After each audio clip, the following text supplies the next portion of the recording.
maiden runs, and who battled brilliantly yesterday, and who really did it and took us over the line? Dom Sibley. Who's going to India? Dom Sibley. Who's not going to India? Dick Weller. That's cricket.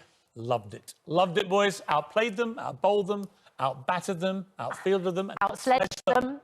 And Dick Weller, you can go back and think about yourself and your sledging, because we even outsledged you.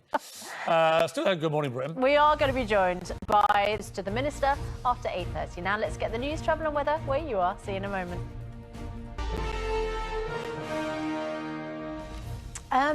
Over in the Netherlands, they are having rioting over the lockdown and curfew measures. This is from The Times this morning. Police have warned that the Netherlands could face weeks of unrest after a coronavirus curfew caused them to get rid of this virus or keep it under control. But there's a sense in the Netherlands, they are starting to get more than just fed up with it. They are reacting pretty badly against it. And we're going to keep an eye on that situation. The other story that caught my eye this morning was that we're talking about quarantine this morning, of course, and the fact that the government is likely to approve some kind of hotel quarantine system today that would come in a couple of weeks' time. In Australia, a woman left a quarantine hotel, sorry, this is in New Zealand, with COVID-19 because she suspected to have contracted it through the air conditioning system.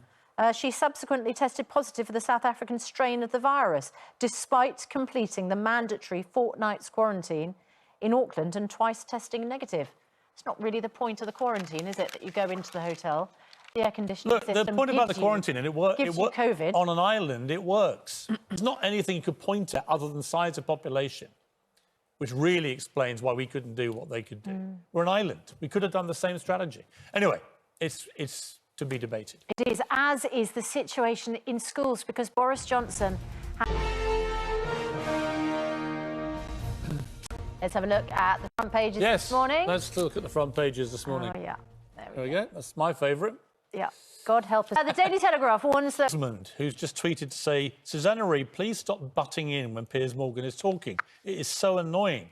Even when guests are on the show, you talk for them. I couldn't agree more, Dean. Yeah. I have tried to tell her, but she won't listen. No, and I have pointed out that Piers shouldn't use his other Twitter accounts to complain about me.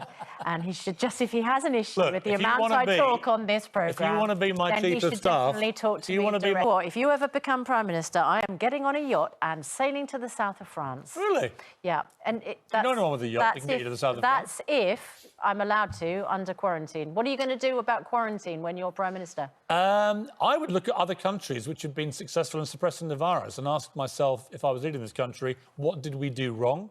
Admit to mistakes and change them sharpish. Let's bring in our panel.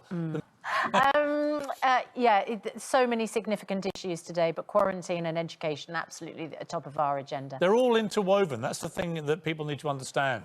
Everything is interwoven. The only countries in the world that have really got themselves back on their feet after this are the ones who went hard and early and, let's be honest, draconian. And we lost control of it, and we've never regained it, and that's the problem. Still to come, we're going to speak to wonderful 13-year-old Kaylee. She received the life-saving gift of a heart.